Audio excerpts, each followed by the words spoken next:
Bonjour, bonsoir à tous les abonnés de la chaîne Yeli Vision sur YouTube et sur Facebook. Nous sommes jeudi 22 décembre 2022. Nous sommes dans une émission spéciale consacrée aux notaires et aux actes des notaires. Pour cela, nous avons été reçus par un éminent maître de la place et avec qui nous allons échanger autour de notaire. Qu'est-ce que c'est qu'un notaire? Alors, quels sont les actes notariaux?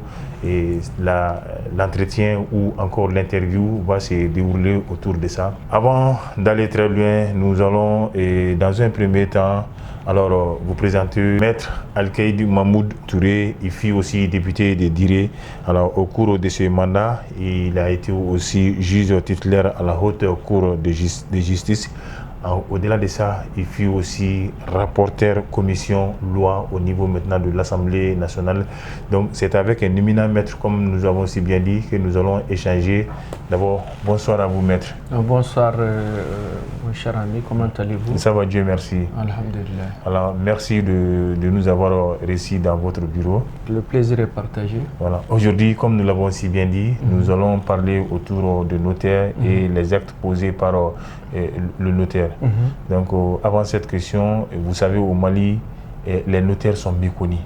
Alors, qu'est-ce qui a amené cette pratique-là?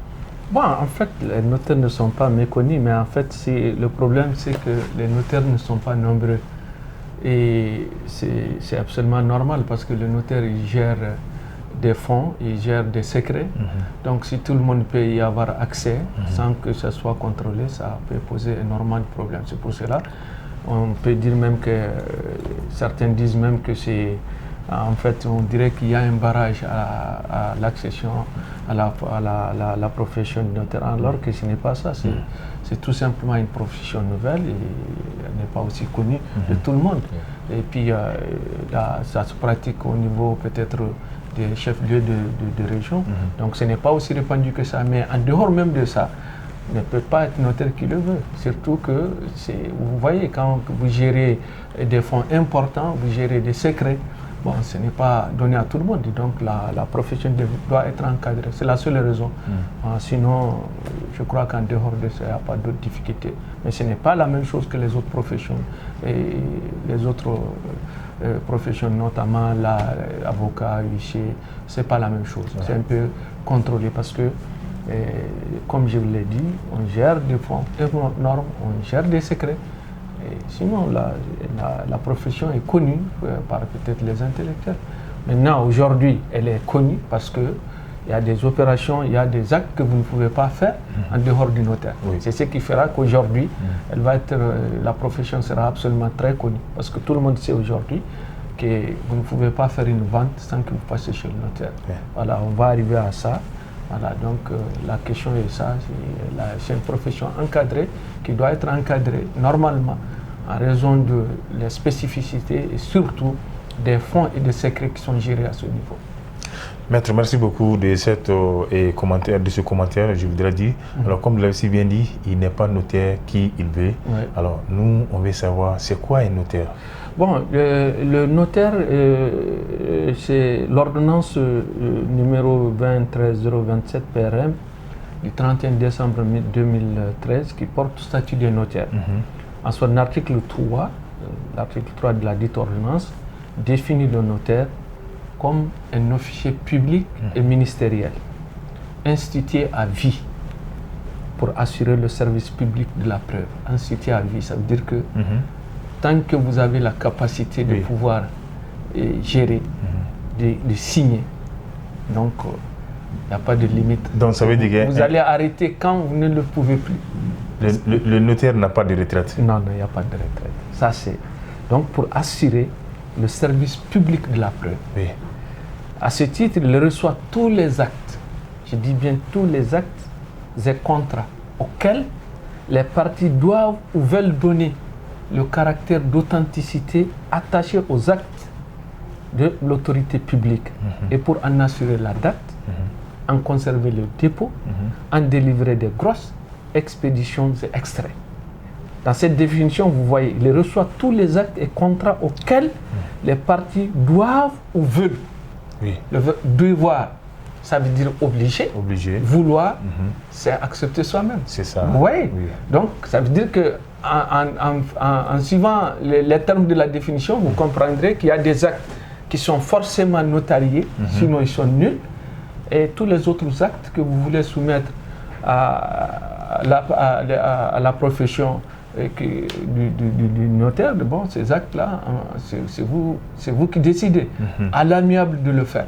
Mais quand on dit veulent, ça ne veut pas dire que le notaire peut faire tous les actes. Justement. Tout ce qu'il fait, c'est dans le cadre de la loi. Tout ce qui est illégal ne rentre pas dans ce cadre. Justement. Donc, on n'a pas ajouté légal, mais en fait, tous les actes légaux que vous voulez soumettre à l'autorité du notaire, ça peut passer. Oui. Et maintenant, il y a des actes, si vous ne les soumettez pas à l'autorité du notaire, bah, ils sont tout simplement nuls.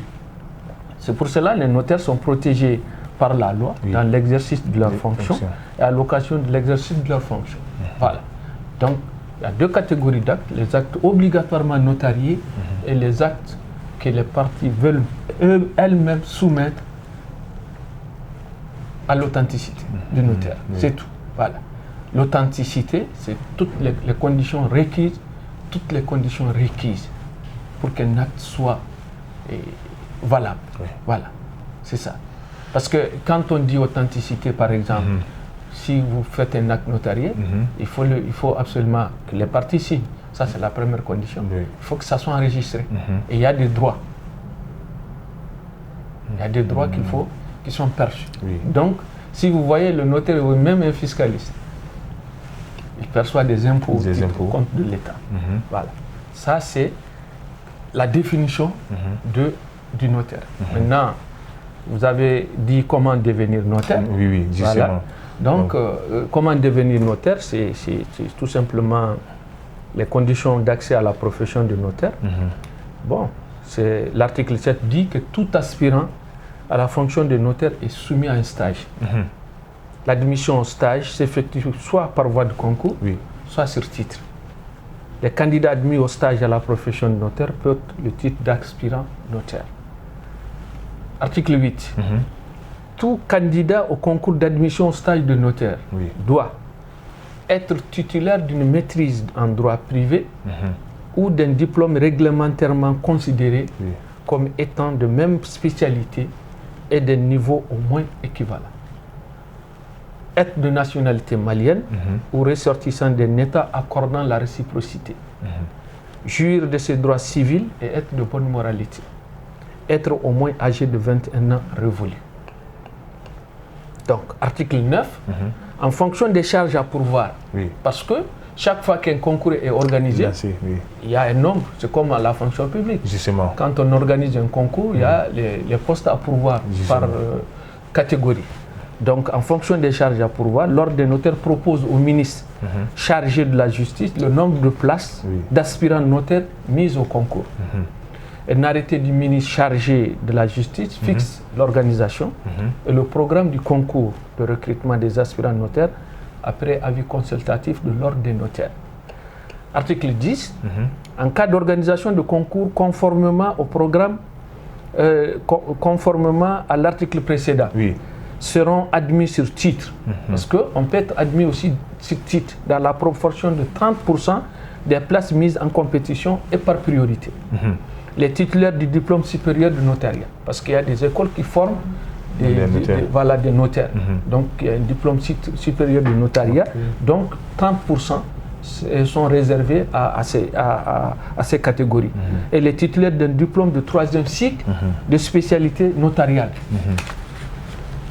Donc voilà et les conditions. Il y a les clercs de notaires inscrits sur les registres des clercs ayant 10 ans au moins d'expérience professionnelle. Parce que nous utilisons aujourd'hui des employés qui ne sont pas comme des employés ordinaires. Parce qu'eux-mêmes sont catégorisés suivant leurs compétences et leur capacité de rédaction. C'est ce qu'on appelle les clercs de notaire. Et ils sont inscrits sur des registres de clercs et en 10 ans au moins d'expérience professionnelle peuvent être aussi pris dans ces catégories-là. Donc on est en train de les citer par priorité. Et les titulaires d'un doctorat en droit privé. Bon, il est admis aussi dans cette catégorie, dans cette proportion de 30%, les magistrats avocat et huissier de justice ayant 10 ans au moins et 20 ans au plus d'expérience professionnelle sous la condition de la réciprocité d'accès par les notaires à cette profession. C'est-à-dire, au cas où un notaire aussi voulait accéder à la fonction de magistrat, à la fonction d'avocat, à la fonction d'huissier commissaire de justice, si cette réciprocité est permise, voilà, eux aussi peuvent être admis comme notaires. Ah, donc ça veut dire que les avocats peuvent aussi devenir des notaires. Des notaires, comme les notaires aussi peuvent devenir. Les huissiers peuvent devenir des notaires, comme les notaires aussi peuvent devenir des huissiers, à condition que dans les statuts de ces catégories de profession, que la réciprocité soit admise. Voilà. C'est-à-dire qu'on accepte que le notaire le soit et que les avocats aussi dans la acceptent. Même dynamique, voilà, les avocats aussi peuvent devenir des notaires. Voilà, vous avez compris. Voilà.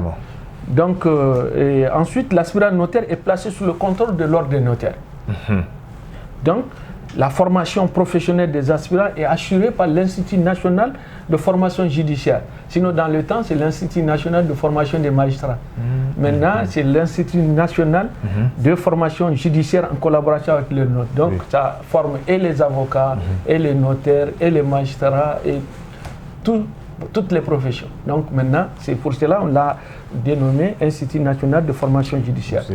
Donc cette formation est sanctionnée par le certificat d'aptitude à la profession de notaire qui est délivré par l'Institut national de formation. Maintenant, l'article 16, le stage est obligatoire. Le stage est obligatoire. Le stage pratique est obligatoire et comporte un enseignement théorique et un enseignement pratique. L'enseignement théorique se fait au niveau de l'Institut et l'enseignement pratique se fait dans le cabinet des notaires. La durée est de 3 ans. Elle est réduite à 2 ans pour les candidats admis sur titre. Elle peut, en cas de besoin, être interrompue ou prorogée d'1 année après avis de l'ordre des notaires. Voilà donc les conditions pour accéder à la profession de notaire.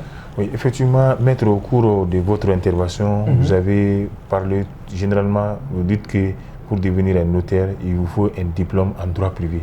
Alors, ceux-là qui ont des diplômes en droit public, ça veut dire qu'ils sont écartés? En fait, c'est le droit privé qui est prévu. N'est-ce pas? Alors, encore qu'on a eu un exemple, Abdoulaye Sekousso, il a fait droit public, mais il a été admis comme notaire. Il a exercé avant de mourir. Maintenant, je ne sais pas quelle est l'exception. Mais en tout cas, c'est un diplôme de droit privé. Donc les textes admis... Voilà. En fait, lui, son cas quand même exceptionnel. Ça peut être un cas exceptionnel. Voilà, en tout cas, ça a été exceptionnel parce que lui, il a fait droit public, mais il a été notaire. Voilà.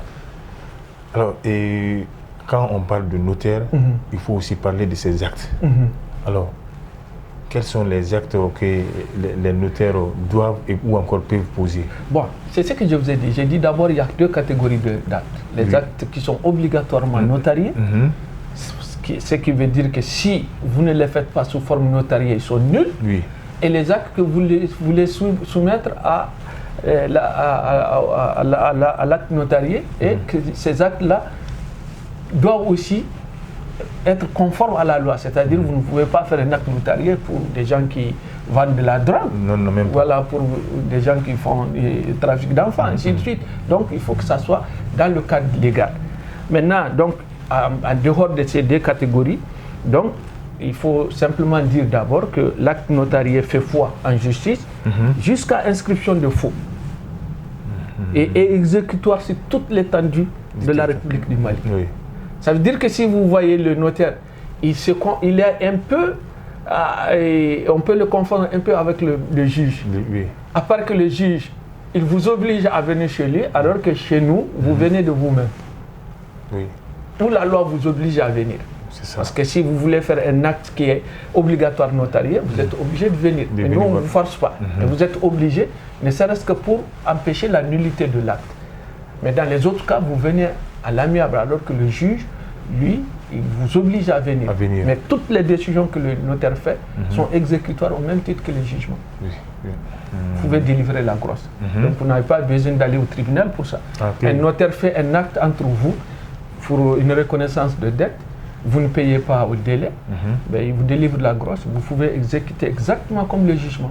Vous pouvez requérir la gendarmerie, la garde républicaine, au besoin de l'arme pour exécutoire. Parce que c'est au nom de la République du Mali que c'est exécutoire. Donc ça veut dire que dans les zones où les tribunaux ne sont pas présents, donc les notaires peuvent jouer pleinement le rôle. Non, mais là où il n'y a pas de notaire, le greffier en chef joue le rôle de notaire. Là où il n'y a pas de notaire. Dans les tribunaux Dans les tribunaux. Voilà. Et un peu, le greffier joue le même rôle que le notaire. Parce que vous voyez un jugement, s'il n'est pas signé par le président et le greffier, il est nul. Oui. Alors il joue exactement le rôle d'authenticité de l'acte et des déclarations qui ont été faites dans le jugement. C'est pour cela que vous voyez, le greffier remplit le primitif. Justement. Il prend toutes les déclarations et il doit certifier que ces déclarations sont conformes à ce que les parties ont déclaré. Et c'est pour cela qu'il signe tous les dossiers, que ce soit les arrêts, le greffier signe obligatoirement avec le président du tribunal ou de la cour. Vous voyez. Maintenant, là où il n'y a pas de notaire, le greffier joue le rôle de notaire. Là où il n'y a pas de notaire, d'huissier, le greffier joue le rôle d'huissier. Oui. Mais il ne peut pas jouer le rôle d'avocat. Mais il peut jouer le rôle d'huissier de justice, de commissaire-priseur. Actuellement, le commissaire-priseur et l'huissier, là, c'est devenu une seule profession, ils ont jumelé les deux. C'est pour cela qu'on les appelle des huissiers commissaires de justice. Donc ils sont non seulement des huissiers, mais ils font également la fonction, ils exercent également la fonction de commissaire-priseur. Voilà, les ventes aux enchères. Voilà. Donc là où il n'y en a pas, c'est le greffier en chef qui joue ce rôle. Mais dès l'instant qu'on nomme un notaire à ce niveau, un huissier à ce niveau, il est déchargé. Il est déchargé. Il ne peut plus exercer la fonction. Voilà. Maintenant, les actes notariés, d'abord ils sont établis sous deux formes. On établit un acte notarié sous forme en brevet ou en minute. En brevet, ça veut dire en plusieurs exemplaires. Donc dans ce cas, vous remettez une copie,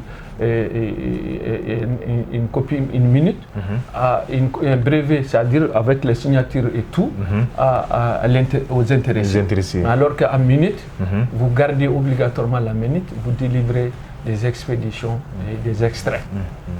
Voilà. La minute est obligatoirement. Voilà. Un acte fait en minute est obligatoirement gardé dans les rangs du notaire qui ne délivre que des expéditions. C'est ce qu'on appelle. Mais les expéditions, c'est la reproduction intégrale de l'acte avec les mentions d'enregistrement et tout, sauf les signatures. Maintenant, c'est le notaire seul qui signe. Voilà. Mais quand c'est en brevet, non seulement le notaire signe, mais les autres signatures aussi apparaissent avec les mentions d'enregistrement. C'est ce qu'on appelle un acte délivré en brevet. Et généralement, c'est des actes simples comme les procurations, les quittances de loi et ainsi de suite. Ça, c'est des actes qui sont faits en brevet.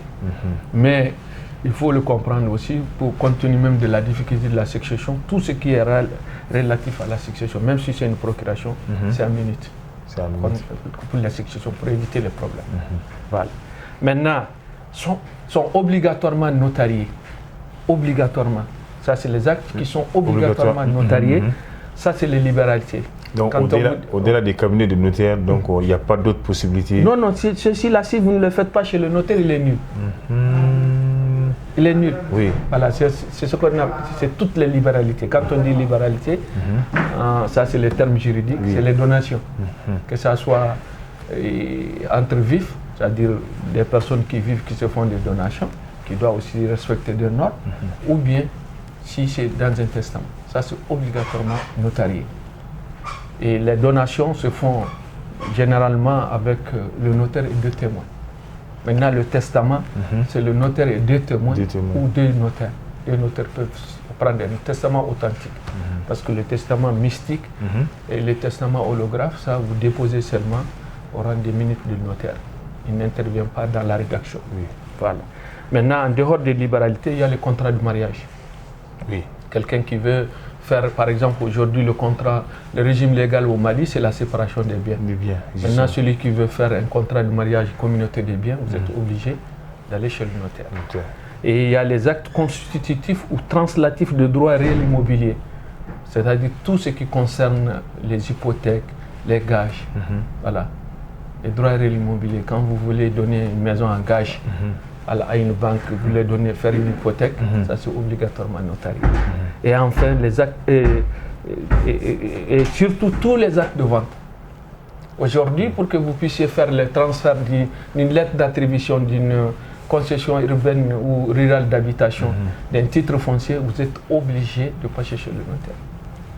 Donc c'est sur, comment on appelle, les JASA ou encore les ventes. Exactement, c'est obligatoirement. Donc, mais les immobiliers, est-ce que les immobiliers rentrent dans ces cadres-là? C'est ce que j'ai dit, c'est ça le droit translatif, constitutif de droit. Constitutif quand tu veux donner des garanties là-dessus, et translatif quand tu veux transférer. C'est ça. Constitutif, c'est quand tu veux créer des garanties. Translatif quand vous voulez transférer, parce que dans translatif, il y a transféré. Voilà. Donc, quelqu'un qui va avec une lettre d'attribution à la banque, un permis d'occuper, une concession urbaine ou rurale d'habitation, un titre foncier, constituer une garantie au niveau de la banque, c'est un notaire qui doit constituer cette garantie et s'en occuper pour faire l'inscription de gage, d'hypothèque, voilà, ou de nantisme. Maintenant, il y a aussi les actes de société à but lucratif, toutes les sociétés, même si vous faites une société sous un privé, entre vous-même, vous faites vos statuts. Si vous êtes obligé de déposer au rang des ministres, ça c'est au cas où vous-même, vous dites, bon, vous allez rédiger. Parce que la rédaction aussi, ce n'est pas facile. Les gens croient qu'on peut rédiger les choses comme on veut. Non, on ne peut pas rédiger les choses comme on veut. Donc ça, c'est les sociétés, les entreprises. Toutes les sociétés à but lucratif. Oui. J'ai dit à but lucratif. Je vois. Qui sont constitués pour faire des bénéfices. Vous êtes obligé de les faire au niveau du notaire. Même si vous les faites entre vous. C'est que, par exemple, on peut faire des statuts sous seing privé. Sous seing privé, c'est sous signature privée, c'est du latin. Donc, vous êtes obligé, pour que ça soit conforme à la loi, de les déposer au rang du notaire, qui fait un acte de dépôt et qui va faire les formalités au niveau du registre du commerce. Donc ça va garantir l'entreprise. Non, c'est simplement pour que ça ne soit pas nul. Parce que la conséquence, c'est que si vous ne les faites pas, les actes qui sont obligatoirement notariés, si vous ne les faites pas notariés, ils sont nuls. Par exemple, le bail d'habitation. Oui. Le bail, par exemple, les baux professionnels et commerciaux. Peut-être vous pouvez les faire chez le notaire et les faire enregistrer. Maintenant, il y a le bail à usage d'habitation. Vous n'êtes pas obligé peut-être d'aller chez le notaire. Mais si vous partez chez le notaire, bon, c'est bien. Si vous ne le faites pas, ce n'est pas obligatoire. C'est pas un problème. Voilà. Donc ça n'enlève rien à un bail à usage d'habitation. Ça a validité. Maintenant, si on dit qu'il faut faire les baux commerciaux chez le notaire et que vous refusez de le faire, bon, la conséquence c'est que l'acte est nul. Voilà. Donc c'est ça. Maintenant, tous les autres actes, s'ils ne violent pas ou ne portent pas un objet illicite, vous pouvez les faire chez le notaire. Ils sont valables et vous pouvez délivrer des grosses.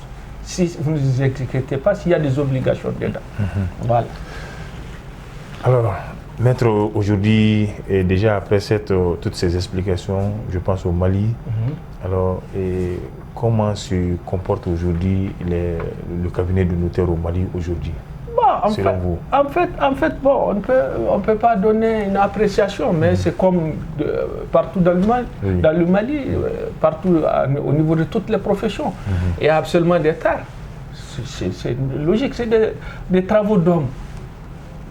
Toute entreprise humaine, elle est faillible, obligatoirement. On ne peut pas dire que tout se passe bien. Mais le souhait, c'est que la profession est encadrée. Il y a l'ordre qui est là à veiller. Et les notaires peuvent être poursuivis pour des actes. Ils peuvent être poursuivis pour des actes pour lesquels peut-être le faux qui est là-dedans, ce n'est pas de leur faute. Parce que tout simplement aujourd'hui, on peut être appelé. Parce que le problème du notaire, c'est que c'est une autorité publique, un officier ministériel public. Ça veut dire qu'il a une autorité, il détient quelque chose de l'autorité publique. C'est ce qui fait que tout ce qu'il fait, c'est carrément criminel. C'est du faux en écriture. Donc, les notaires, normalement, si la procédure est bien suivie, il ne relève en faux, quand il fait un acte qui est absolument faux, ça ne relève que de la cour d'assises. Voilà. Vous voyez, maintenant, on ne peut pas dire que tout ce qui est là, ça se passe normalement, mais bon, c'est toujours comme ça. Les professions doivent être encadrées, que ce soit au niveau des juges, des magistrats, que ce soit au niveau des avocats, que ce soit au niveau des notaires, des huissiers de justice. Bon. Il y a toujours des manquements, on ne peut pas le nier. Voilà, on ne peut pas le nier. Voilà. Voilà. Mais comme vous l'avez aussi bien dit, l'œuvre humaine est faillible. Donc déjà en qualité maintenant d'éminent maître, et quels sont les conseils que vous avez à donner à la nouvelle génération? Bon, la nouvelle génération, c'est d'abord, il faut qu'ils acceptent être patients. Parce que tous les problèmes que nous rencontrons dans cette profession, c'est de vouloir s'enrichir rapidement. Ça, ce n'est pas une bonne chose. Il faut faire les actes, il faut attendre, il faut patienter, pouvoir avoir une clientèle et s'occuper des dossiers des clients. C'est le plus important. Parce que c'est ça. Et il faut se former continuellement. Parce que le droit, que ce soit l'avocat, que ce soit l'huissier, le droit, il évolue. Il évolue tous les jours. Oui. Et chaque fois qu'il y a une nouvelle loi, il faudra absolument que vous vous appropriez de cette loi-là pour que vous ne puissiez pas faire des erreurs. Parce que quand vous devrez viser une loi ancienne qui a été abrogée, alors que vous ne savez pas qu'il y a une nouvelle, bon, vous savez. Donc, il faut une formation continue. Il faut qu'ils se renseignent toujours. Moi, personnellement, je suis notaire depuis 1987, mais ça ne m'empêche pas. Chaque fois que j'ai des petites difficultés, c'est-à-dire je doute de quelque chose, j'appelle plus fort que moi. Plus fort que moi, c'est Maître Amadou Touré. J'ai confiance en lui. Et je l'appelle toujours. Et je me déplace pour aller le voir. S'il me donne des instructions, je les accepte. Et je fais exactement ce qu'il demande. Et malgré tout, je me déplace encore pour aller lui montrer, pour qu'il donne son appréciation. Ce n'est pas parce que je suis notaire que je connais tout. C'est pas parce que... Mais lui, il est plus fort que moi.